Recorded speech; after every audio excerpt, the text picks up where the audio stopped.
Hi, everyone. Thank you for joining us today. I hope that you were all able to find us in the link we sent around just a moment ago. I'm sorry for the difficulties we had, and I hope everyone found us okay. We are going to be talking about LGBTQ issues in the workplace today, including a pretty significant discussion about sexual harassment claims generally. I am Stephanie Rojo. I'm an attorney and partner in the the Austin office of the firm, and I'm joined by Chantel. Chantel, do you want to introduce yourself? Sure. I'm Chantel Cheatham, and I am a partner in the Dallas office at Thompson Co. in the Labor and Employment section. And if you're not familiar with our HRgenius program, these are the monthly membership fees. We offer consulting on an as-needed basis at each level of membership, and with each additional level of membership, you get things like model HR documents, annual employee handbook updates, and things like that. So if you're not familiar with the HRgenius program, feel free to contact one of us or look it up on the Thompson Co. website.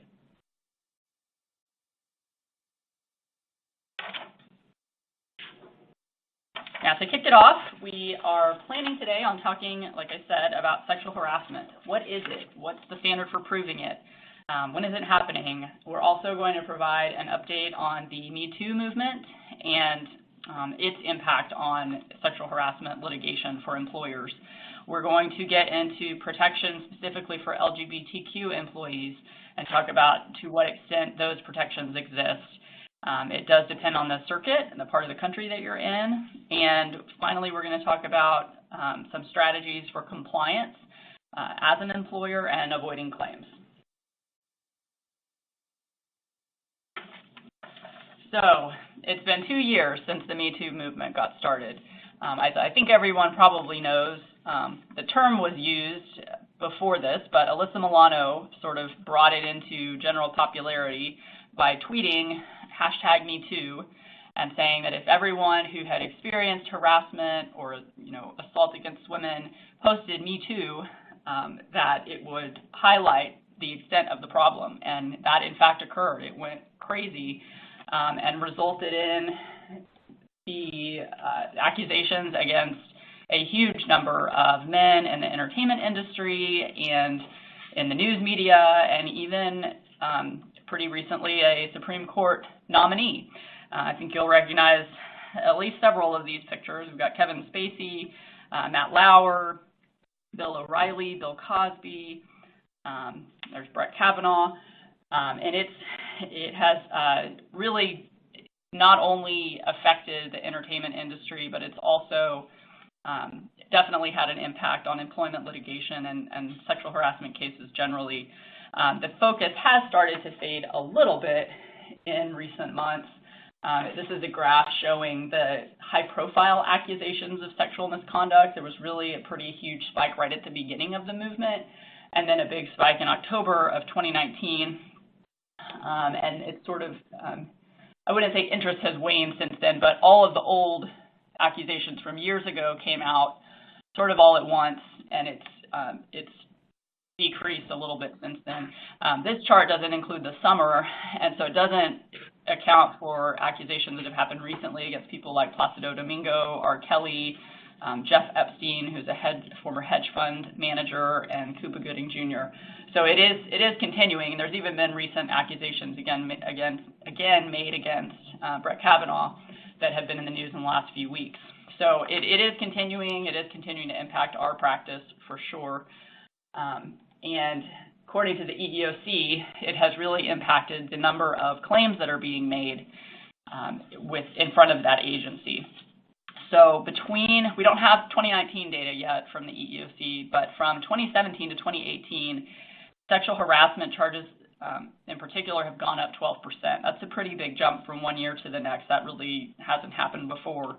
Also, as I think probably most everyone on the line knows, the EEOC has the ability to file lawsuits itself against employers if it wants to, enforce its own rules and the law. And this does happen from time to time, although not terribly often.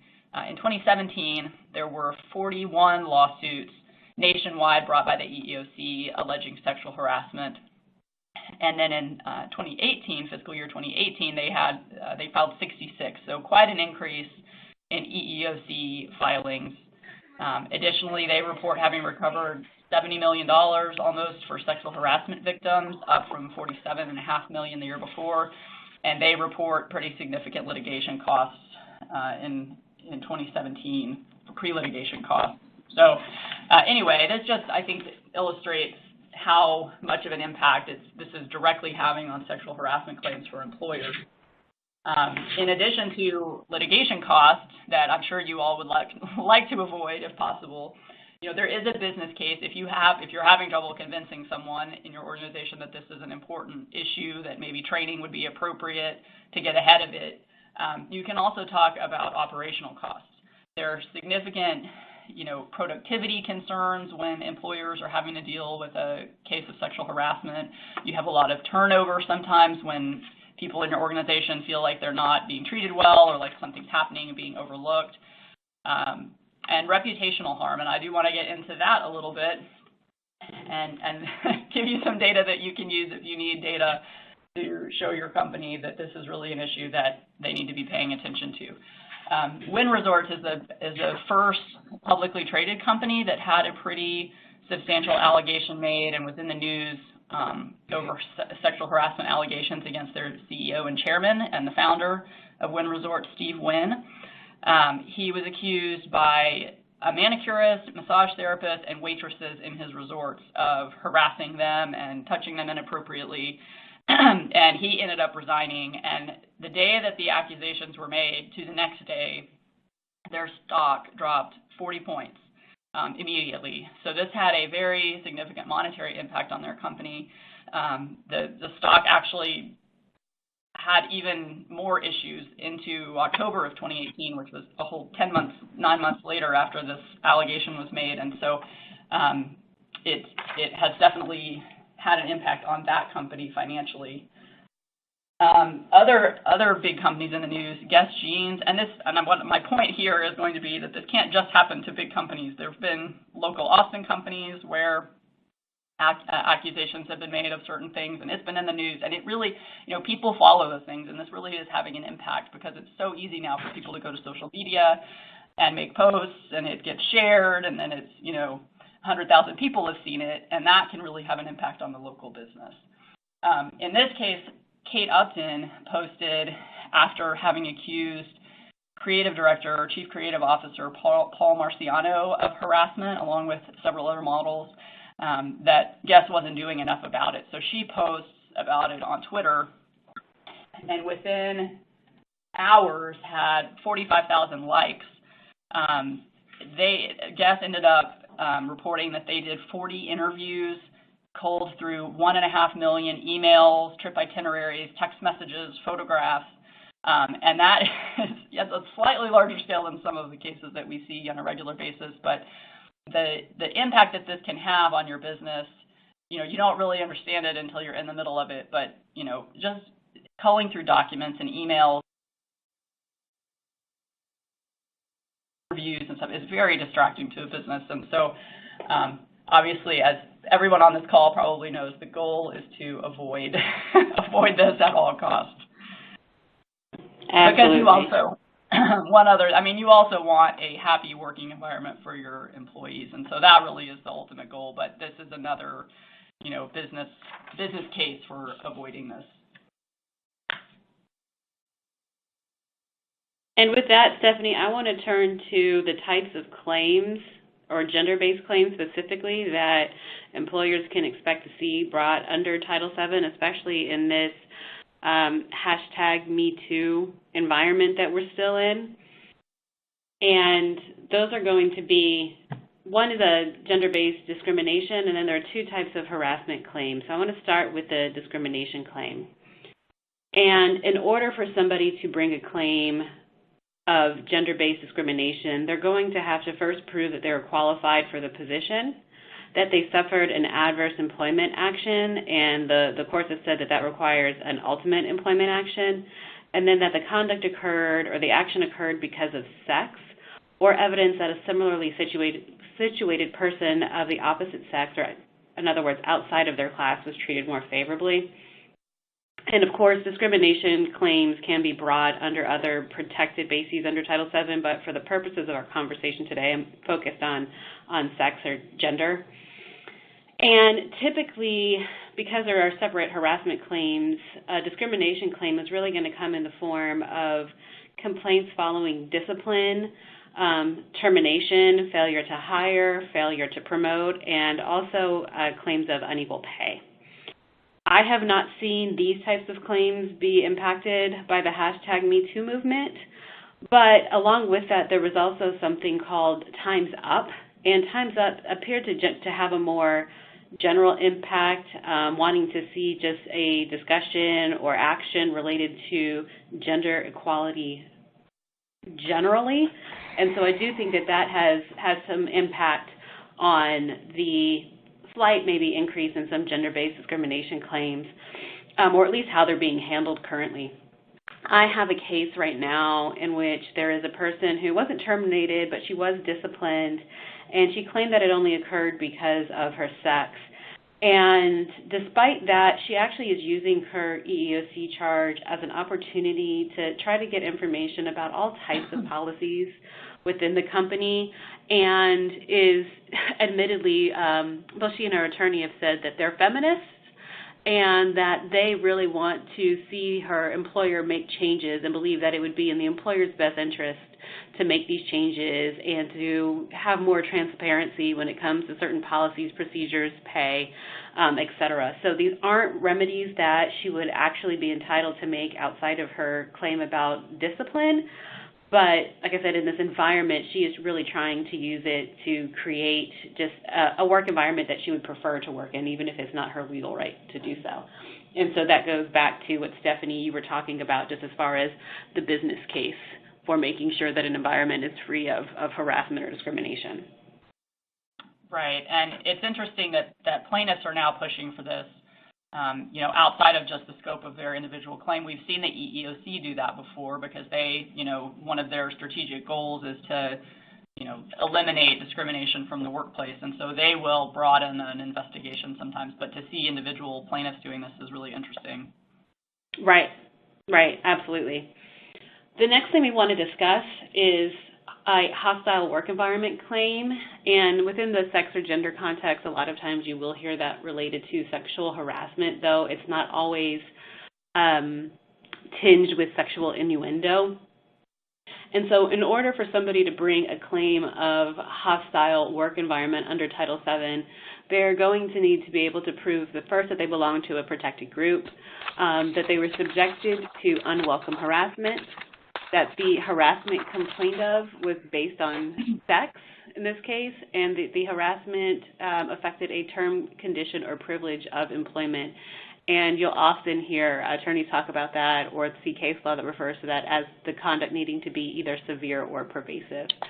And if that accused was not a supervisor, then the plaintiff will also need to prove that the employer knew or should have known of the harassment in question and failed to take prompt remedial action. And there's a distinction there just because if the accused is a supervisor, and that term is defined in the case law, then there is going to be a vicarious liability that's imputed to the employer. And this is where, yes? Sorry, I was just going to ask how you think that the Me Too movement has affected juries that are considering hostile environment claims. I was actually just going to get into that. I have seen a lot more impact on these claims, and especially within the jury context, since hashtag #MeToo.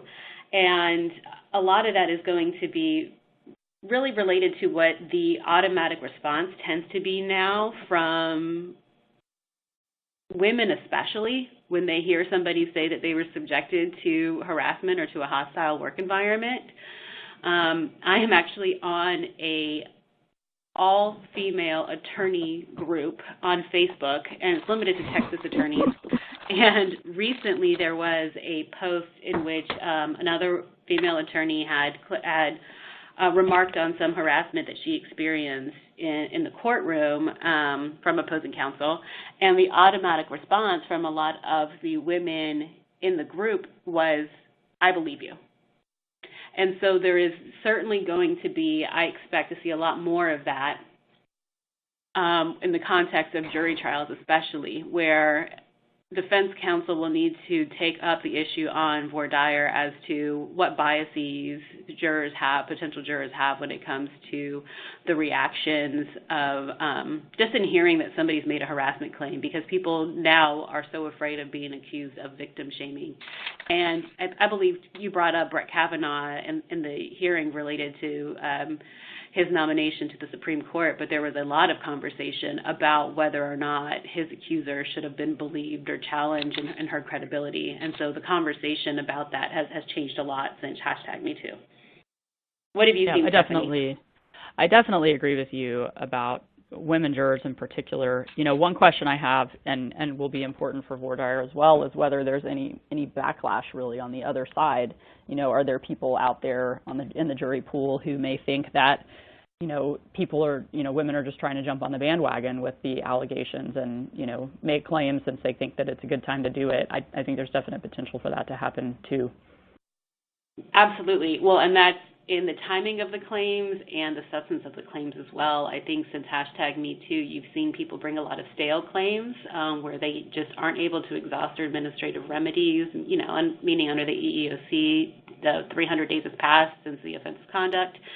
And sometimes they still want to bring the claim just because they're trying to affect change at their employer, or they want to see the person who they are accusing to have to suffer some maybe public humiliation. You also have in situations in which the person may have not understood or believed that what they experienced at the time was harassment, but they do now under the context of this conversation, or they just feel more comfortable speaking up now in the case of claims that, you know, might be timely. And another thing that has happened since #MeToo is, as I mentioned, the conduct needs to be severe or pervasive, and certainly within the Fifth Circuit, you know, Texas and Louisiana, Mississippi, the types of conduct that have been deemed severe had to be egregious. And sometimes it is embarrassing to have to explain to somebody that the conduct that is at issue has been found by courts not to meet that burden. Things such as being asked out on dates, a peck on the cheek, brushing up against somebody's buttocks, all of those have been found over the years to not be severe enough to warrant or to meet the test required under a hostile work environment claim. But now you will see people, just because of public perception and the discussion regarding sexual harassment, to try again to bring these claims where the conduct may not be egregious traditionally. Now, whether that's an effort to try to lower the standard in the courts as a matter of law, or just because they don't agree with the law, or again, like I said, for various reasons, wanting to bring the issue to light, whether or not it's going to be a viable claim or not. People just have various motivations. Have you seen any of that, Stephanie? Just claims that aren't necessarily egregious conduct, but people are going to bring them anyways? Definitely, especially with the movement as it's happened. I feel like there are definitely practitioners, lawyers outside of traditional labor and employment lawyers who are trying to take the claims on and handle the claims because they see an opportunity. And, you know, that may mean that their lawyers aren't recognizing the weakness of the claims as, you know, under the law that applies. Maybe their clients are coming in with unreasonable expectations. I don't know, but I definitely think that there are claims being brought that don't meet the standard and some pushback on that standard. Right, and for all types of reasons. So the other type of harassment claim we're going to discuss is quid pro quo, and this is what you may have understood in the past. If you do this, then I will give you that. Or if you do not do this, then I will withhold something from you. And so for a plaintiff, an employee, to bring a quid pro quo-based harassment claim, they are going to have to identify that a supervisor or somebody with authority or power over them because of their sex, subjected them to unwelcome conduct that affected a tangible aspect of their employment relationship, and that enduring that conduct became a condition of their employment. And so this is another area where I actually have seen at least the conversation about the claims really be affected by this #MeToo movement. A lot of discussion on quid pro quo harassment has to do with the power imbalance now between the accuser and the accused. So you can no longer expect the condition to be explicit or overt anymore. You're not going to necessarily have a plaintiff who claims that an accused told them outright, I go out with me or you're going to be fired, or I promise you a promotion if you do X. Instead, you're going to hear conversations about employees who accepted a date or accepted a dinner invitation or met their supervisor at a happy hour or continued a text message conversation, for example, because they internally, subjectively believe that they were going to be subjected to some sort of negative, have some negative impact on their employment, whether that was, they weren't going to be promoted or they were going to outright be terminated or have their hours reduced or placed on a worse schedule. And this is just a lot more common, especially with Stephanie, the types of people that you identified at the beginning of the presentation. You're talking about CEOs and presidents of major companies, celebrities, individuals that people have seen in positions of just power and esteem. And so when you have a lower level rank and file type of employee, the public now generally understands that they will never be in the position that that person over them has. And so really they're not going to be able to make kind of what would be a consensual agreement to attend these things, even if they show up voluntarily and don't make a complaint at the time, that there is a surrounding level of pressure, of undue influence, that power imbalance, like I mentioned earlier, that's going to permeate the entire interaction. What do you think, Stephanie? Have you seen that as well? Definitely. I actually had a case come in yesterday with a string of text messages by a supervisor to his subordinate, highly inappropriate. She responds with emojis, like hand on the face emojis, like frustration or embarrassment, but also laughing, crying emojis. So it's, I think that there will be jurors that will take that to mean, she was trying to brush him off and get him to stop what he was. I don't know. I mean, I don't know how a juror is going to look at that, but I think there's potential for that to come across as she was not participating in this, or maybe she was, but, the question, she's already raised the issue of, I didn't feel like I could tell him to stop. And so it went on for weeks, if not months, until finally he seems to have crossed a different line, a further along line, and she finally, right, said, do not send me these anymore. This is way over the line. And so, at that point, it's going to be really hard to refute that she didn't say no. I don't know. It just makes it messy when there are text messages and your jury pool is going to be full of people for the most part who are probably lower level employees. We'll occasionally get 2 or 3 managers or business owners on the jury, but the other 9 are generally going to be people who've been in a position where they don't feel like they have power at work. Absolutely. And I mean, as you raised the jury issue again, I think it's important to think about how a lot of these employment cases are handled, and this is another reason why so many are resolved before getting to trial, because inevitably you're going to have that employee on the jury who puts themselves in the shoes of the plaintiff and asks themselves, well, would I be able to tell my boss to stop it?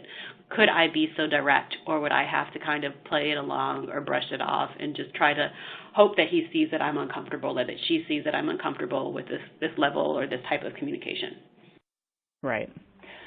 Well, why don't we get into the because of sex portion of the evaluation that we're going to have to make. Absolutely. So Gender stereotyping discrimination has generally been prohibited nationwide for decades. As you've noticed when we discussed the types of discrimination and harassment, they all included some sort of because of sex component. Where we're really seeing the impact of this phrase and what the definition might mean is when it comes to claims brought by people claiming that they were discriminated against or harassed because of their sexual orientation or gender identity. And in a case that I know Stephanie will discuss a bit more later, but it's Whitmer versus Phillips 66 in the Fifth Circuit this year. In the dissent, Circuit Judge James Ho discussed these because of sex issue or definition and explained that there are two competing schools of thought. Under the long-standing view, universally accepted by federal circuits for 40 years, Title VII prohibits employers from favoring men over women, or vice versa. By contrast, under the approach recently adopted in 3 circuits, Title VII does more than prohibit favoritism toward men or women. It requires employers to be entirely blind to a person's sex. And he cites another case that basically held that all other things consistent or constant in changing only sex, would that person have been treated the same way? And again, Judge Ho was in the dissent in that Whitmer versus Phillips 66 case, but he indicated that his belief was that the first traditional approach, meaning that there should be no favoritism between men and women, should continue to form the basis for the definition of the phrase because of sex, and that there shouldn't be this blind or this requirement that employees be completely blind to a person's sex. But that is something that is going to be at issue this year. We'll discuss that as sexual orientation and gender identity are being addressed by the Supreme Court.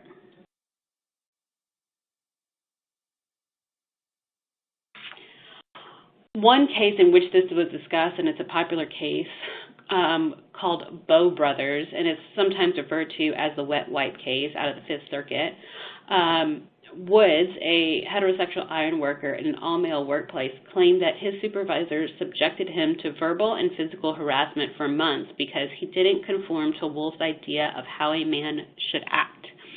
And a lot of that came down to the fact that Woods used towelettes instead of toilet paper as a when he used the restroom, and so his supervisor thought that that was kind of gay or feminine. Those are quotes from the case.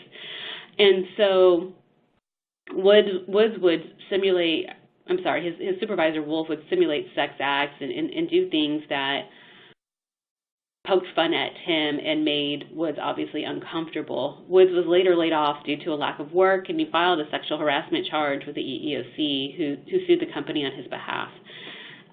Woods won at trial. The Fifth Circuit panel overturned the verdict based on insufficient evidence. The full court then agreed to hear the case en banc and ruled for Woods. The question that really came out of that was, can an individual claim a sex-based discrimination or harassment based on stereotyping still? And there's a fine line between what is going to occur because of a stereotype versus what is going to occur because of someone's orientation or identity. And that's part of what is still at issue and will come up to the court this year. But what are your thoughts on that, Stephanie? Well, there are commentators that I've seen that have talked about this case and said, should the case result come down to whether this individual employee was homosexual or not, and is that fair? Is that the intent of Title VII? If he had, because he was heterosexual and was being treated this way, and so they found that was based on sex, but the Fifth Circuit, isn't going to recognize a claim. It may not have held the same way if he had been homosexual. And what are we doing about that?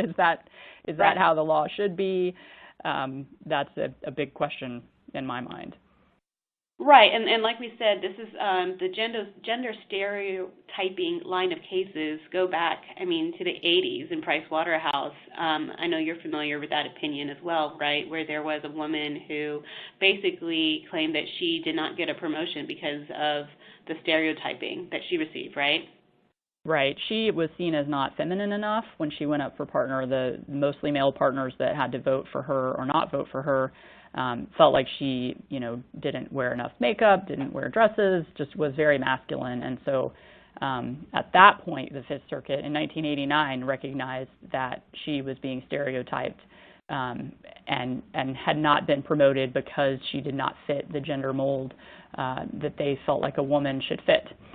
So it's lots of splitting hairs here, and it'll be interesting to see what the Supreme Court does with this later in the year, because there are a lot of circuits that do recognize, well, at least a couple that recognize sexual orientation discrimination, period, and there are others who recognize this gender stereotyping, and it'll be interesting to see if the court goes along with the gender stereotyping line, or whether they extend it to cover sexual orientation as well. Absolutely. And to your point about whether the orientation of Woods would have mattered, or even that of the plaintiff in the Price Waterhouse case, a more recent case kind of addressed that issue in Renee versus MGM out of the Ninth Circuit. And it's worth noting that the Ninth Circuit is traditionally very favorable to employees in these types of situations, really generally. And so Renee was an openly gay waiter who was mocked because of his voice and effeminate mannerisms, and his coworkers would caress him and poke him in the anus, and the plurality of the court held that he had proven a sex discrimination claim based on the repeated sexual touching that did not get into his stereotyping. But concurring in the judgment, some judges did argue that the abuse was akin to that inflicted by Wolf on Woods in the Bowe case, and claimed then that it did involve gender stereotyping in their minds. But the dissenting judges actually believe that the depositions and trial testimony from the Renee versus MGM case made it clear that Renee did not have a case because his coworkers were not basing their conduct on stereotypes, but rather his sexual orientation, and argued then that he should not have been protected under that line of cases. Yeah, and I would just point out that if, regardless of the line that's been drawn, the goal of the employers has to be to eliminate harassment of all types from the workplace, regardless of the motivation, regardless of the victim's sexual orientation or identity. The way to have no lawsuits filed against your company is to not allow any of this kind of stuff to happen.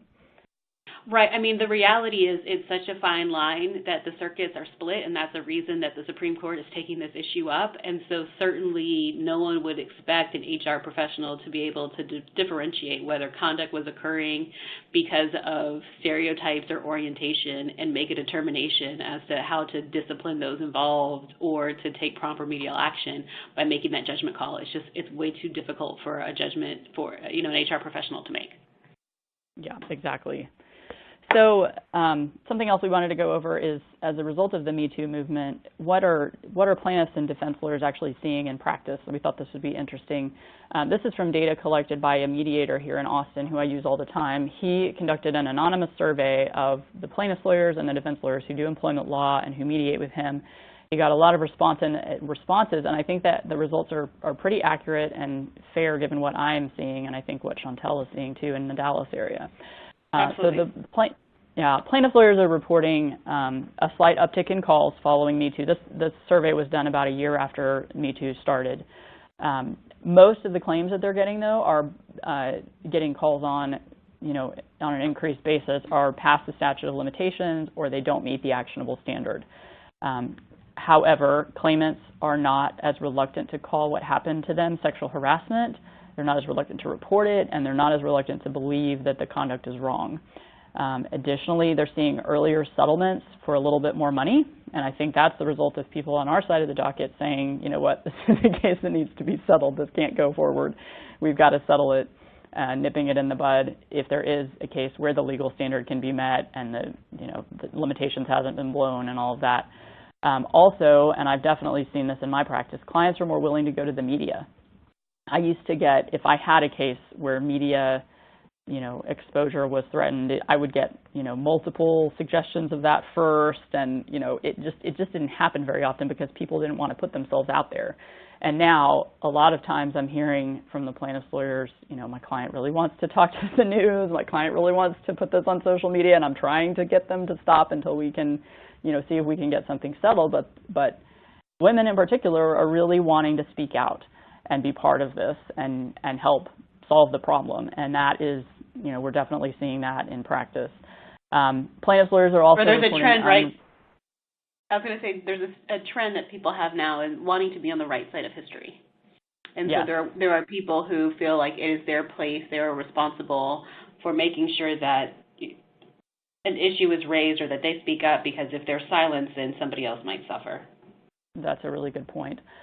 Unreasonable settlement expectations is the next thing that plaintiffs' lawyers are reporting, that they have clients coming in who want, multiple millions of dollars, despite the fact that there are damages caps in place under both Title VII and Texas law. And I think that's accurate from my perspective as well. And I think that in part has to do with the fact that non-employment lawyers are taking these cases too. Their clients may have unreasonable settlement expectations. They may not know, what's likely to happen at trial, and they may not be familiar with damage caps. So we're having to do some educating of the plaintiffs' lawyers on this. And finally, there's an expectation by plaintiffs' lawyers that juries will be more likely to believe the plaintiff, and I think we've already touched on that today. Yeah, they're not wrong in that respect. Yeah. The defense bar and in-house lawyers are saying that they're not really seeing an increase in case volume either, and that's true for me as well. What we are seeing an increase in is requests for internal investigations and training requests. And I can say I've done at least, several investigations in the past 6 months. Employers are realizing that this is a problem when it comes up, and they're trying to get somebody in to do a thorough investigation, or to train their managers in advance. So that's a great development. Companies are being better about jumping on complaints as soon as they happen. Terminations are happening more likely than write-ups. I think definitely the discipline has become more consistent across the board, at least with my clients, and also, companies don't want to keep people around if they're doing these sorts of things because, and I'm talking about the harassers here, they're ready to just cut the cord more quickly once an allegation arises, because there's a risk that if they don't take good enough action and then it happens again, now they know about it and face, a claim by a second person saying you didn't handle it well enough. Well, and that's, I think, two parts, right? One, you've seen, like I said, people at a high level being accused and either being terminated, say, by their board or ultimately resigning. And then you have the wanting to be able to maintain that LFR defense, too. Yes, and for those who aren't familiar with that, when you have a written policy in place and you inform your employees about it and they're aware of it, you have a defense that you can raise that says, we took swift action, we had these policies in place, and the person either didn't take advantage of the policies or didn't come back to us after something happened and say this is happening again. So, yeah, I definitely agree with that. On the flip side, there's some concern that employers are not giving adequate due process or may not be with respect to the people accused of the behavior, and so I think you've got to do a little bit of balancing. My recommendation to my clients is always to investigate. When you investigate, ask both the accuser and the accused for the names of people who can corroborate their side of the story. So many times I'll have a company that's done an investigation and they'll say, they'll find, we don't believe one side or the other, we can't corroborate, or, we can't find anything to corroborate what happened. Well, then, so they don't discipline or they don't terminate the person accused. And then the claimant files suit and says, well, they never even asked me, the company never even asked me for the names of people who saw this happen. So-and-so saw it happen, so-and-so saw it happen. This manager witnessed it happen multiple times. And that happens so many times. So definitely when you're doing interviews internally, ask for the names of witnesses and follow up with those people and get statements from them. And I would also say to add to that, Stephanie, to make sure that you follow up with your employee who's made the complaint or the plaintiff, because I have seen plaintiff attorneys who want to attack the investigation in order to say that the company didn't do enough in response to the complaint. And oftentimes it's, well, did you follow up with my client? Did you ask for an explanation as to why, you know, this or that person may have not tried, you know, corroborated their testimony? And also getting back to jury trials, when we have HR professionals who are on juries, a lot of times they will be the most hard on the employer, challenging whether or not that investigation was thorough enough. Yes, agreed. So last couple of points, slight increase in weaker cases being brought. We've already covered that. And then alleged victims, defense lawyers are reporting that victims feel entitled to relief with less evidence and when they're unable to meet legal standards. And I think that's consistent with what I have seen as well. So getting into even more specifics on LGBTQ issues, are there state and local laws that protect? We're gonna discuss that in a moment. First, Chantel mentioned the Whitmer versus Phillips 66 case, and I wanted to talk about this in a little bit more detail. First, in the last 2 years, the 2nd, 6th, and 7th circuits have expanded Title VII, or have interpreted Title VII, rather, and Title VII's protection from gender discrimination to cover employees either based on their sexual orientation or their transgender status. The Fifth Circuit, however, in 1979 in Bloom said no, that we don't recognize that, and basically reaffirmed that in the Whitmer case in 2019, earlier this year. However, the ruling in Whitmer really, it wasn't totally on point, and here's why. This is what happened. So transgender female applies for an engineering position with Phillips 66. This all takes place in 2015. She goes through an interview process. She interviews 4 times with the company, and they make her a conditional offer of employment conditioned upon the completion of a background check. So they make this conditional offer on August 10th, and during the background check process, realize that there's a bit of a discrepancy in what she said about her current employment in the interviews and what they find out from her current employer when they call. So apparently she was talking about her current employer in the present, yet she'd been informed of her termination that would become effective on August 2nd. When she had been talking about this days earlier, she was effectively terminated days before that, than before the interview had occurred. So the company meets on September 8th, and they, apparently not knowing of her transgender status at this point, they decide to rescind the offer based on this discrepancy. She then sends an email 2 days later. They don't inform her about the decision yet. So she emails them 2 days later and for some reason accuses them of transgender discrimination. I'm not totally clear on how she decided to do that when she hadn't been informed of this decision. But then 4 days after that, Phillips 66 formally rescinds her offer. So the conclusion that the court actually reached was that she couldn't prove pretext. She couldn't prove that the decision was made as a pretext for discrimination because they had this other valid reason for not moving forward with hiring her, which was the, dishonesty in the interview process.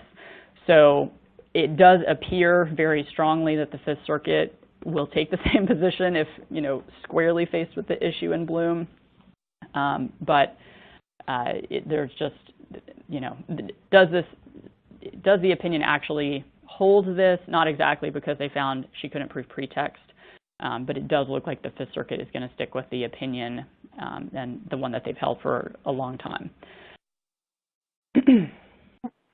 So moving on to talk about other laws and jurisdictions, Texas has 13 cities, it's not just Austin, with local ordinances protecting people in the LGBTQ community.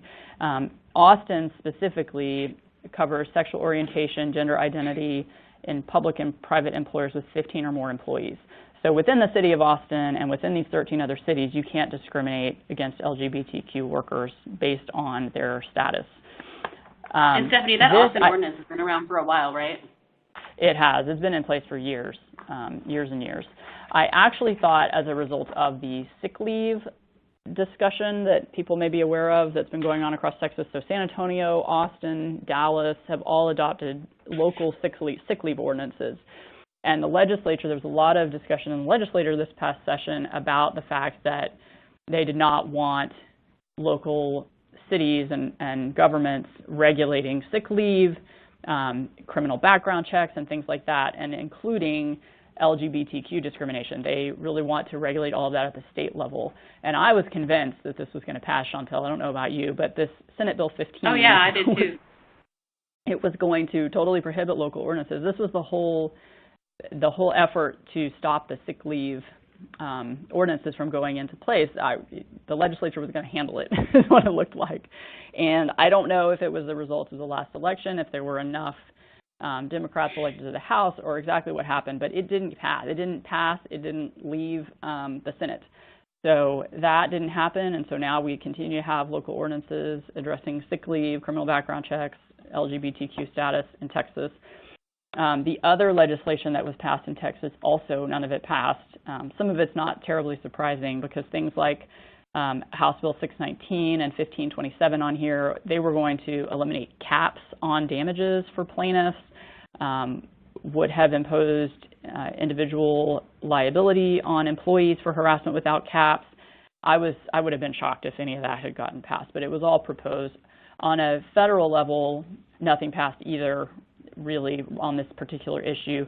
But the Federal Equality Act, it's been brought up several times in the past and did actually pass the House, the Federal House of Representatives this year, with 8 Republicans supporting it, but then was referred to the Senate Judiciary Committee and never left that committee, and so no action was taken in the Senate and it didn't get put into law. So no legislation. So now we're looking to the U.S. Supreme Court. And I'm going to turn it to Chantel to explain what we're expecting here. Yes, that we are. Now it's in the Supreme Court's hands. So the Supreme Court has agreed to hear 3 cases that ask whether federal anti-discrimination laws, meaning really Title VII, should apply to sexual orientation and gender identity in the workplace. There are 2 cases that relate to sexual orientation. Those 2 cases have been consolidated for the court's review, and then there is 1 case that relates specifically to gender identity. The first case regarding sexual orientation is Bostock versus Clayton County, Georgia. And Gerald Bostock is a gay man who began working for Clayton County, Georgia as a child welfare services coordinator in 2003. During his 10-year career with Clayton County, Bostock received positive performance evaluations and numerous accolades.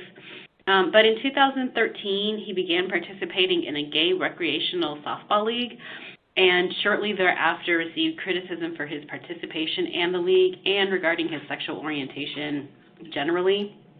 So during a meeting in which Bostock's supervisor was present, at least one individual openly made disparaging remarks about his orientation and participation in the gay softball league.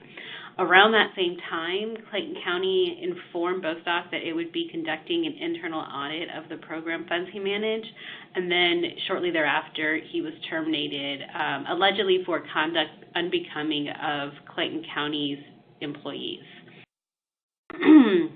Excuse me. In 2017, after the U.S. District Court for the Northern District of Georgia dismissed Bostock's case, his legal team petitioned for en banc hearing before the 11th Circuit Court of Appeals. And in 2018, the 11th Circuit actually denied Bostock's petition and affirmed the lower court's dismissal of Bostock's Title VII claims. So now his case is before the Supreme Court. And we expect that to be heard around October 8th. The next case regarding sexual orientation is Altitude Express, Inc. versus ZARDA. And Donald ZARDA worked in 2010 as a skydiving instructor at Altitude Express. And as a skydiving instructor, part of his job was to participate in tandem skydives with clients, in which he was strapped in close proximity to the client. And if you've seen images of people who are doing tandem skydiving, I mean, they're pressed right up against each other. And so ZARDA would sometimes tell female clients about his sexual orientation to address any concern that they might have about being strapped to a man for a tandem skydive.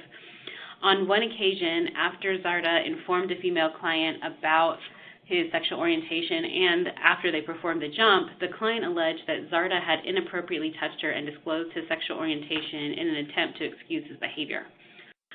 In response to this complaint, ZARDA's boss fired him, and ZARDA denied touching the client inappropriately and claimed that he was being fired solely because of reference to his sexual orientation.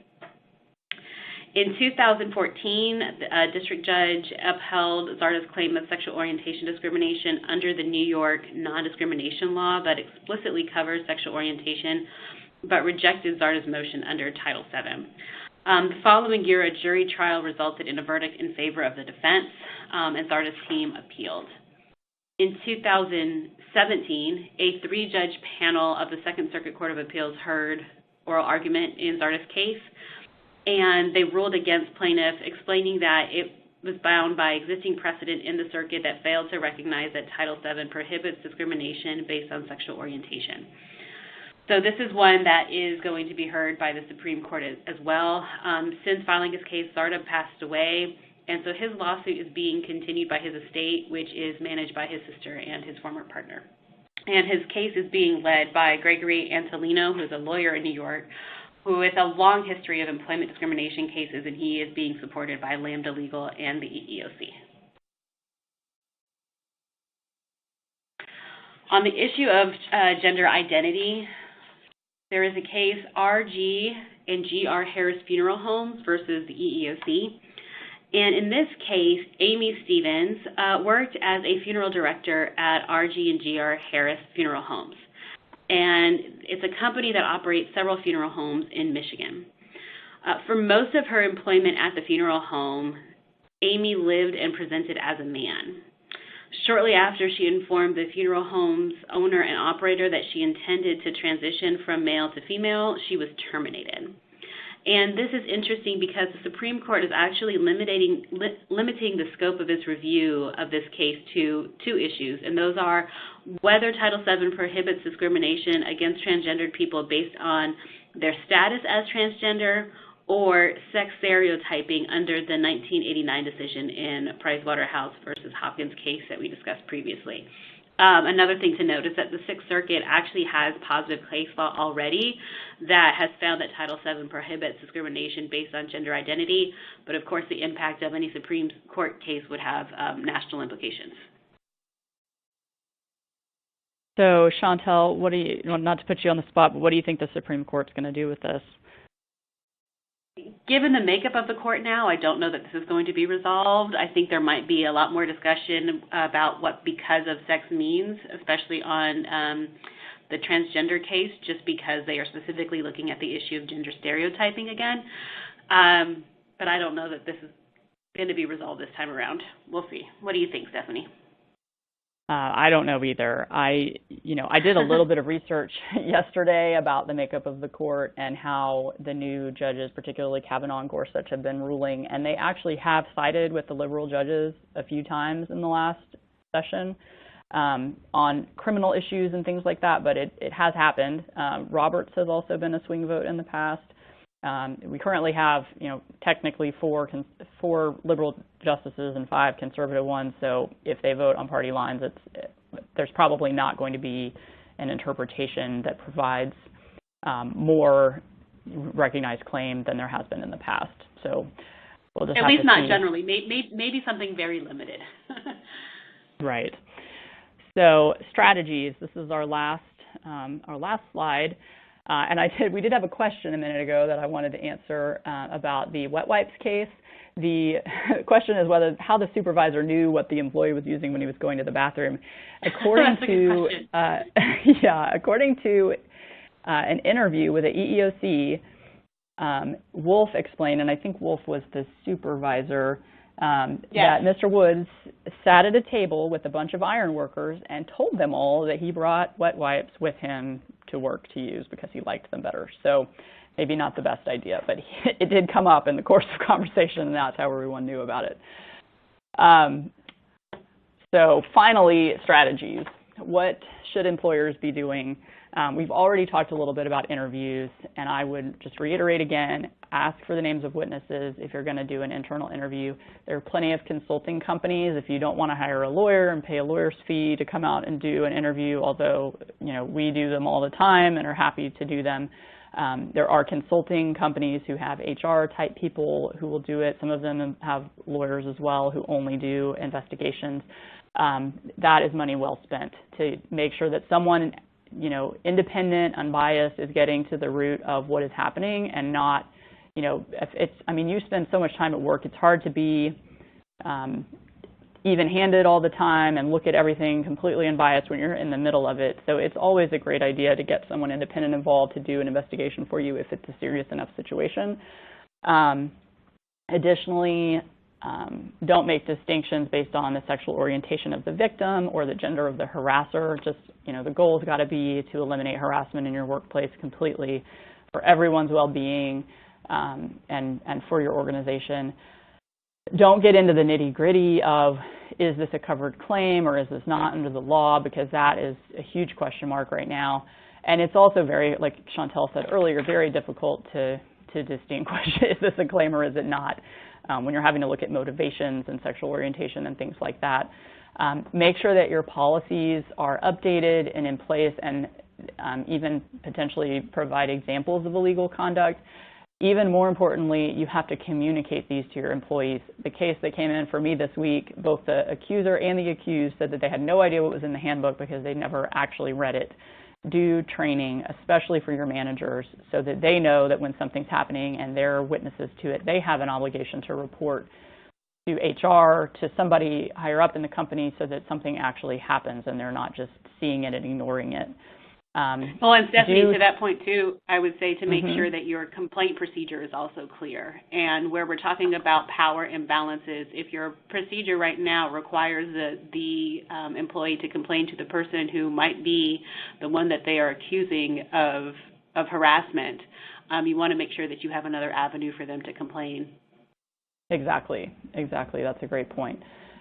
Do continue to have handbook acknowledgments signed, because I use that as an exhibit in every single discrimination case I get, because it does help to support the Eller-Farrager defense. You have to be able to prove that you have a policy and that your employees were aware of it, and that's one way to do it.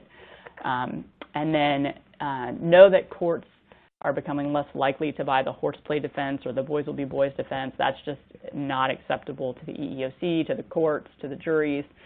Not going to fly anymore. So you've really got to get your organization professional if it's not, handling things the right way, having people, you know, behave at work. It's so important for a whole host of reasons.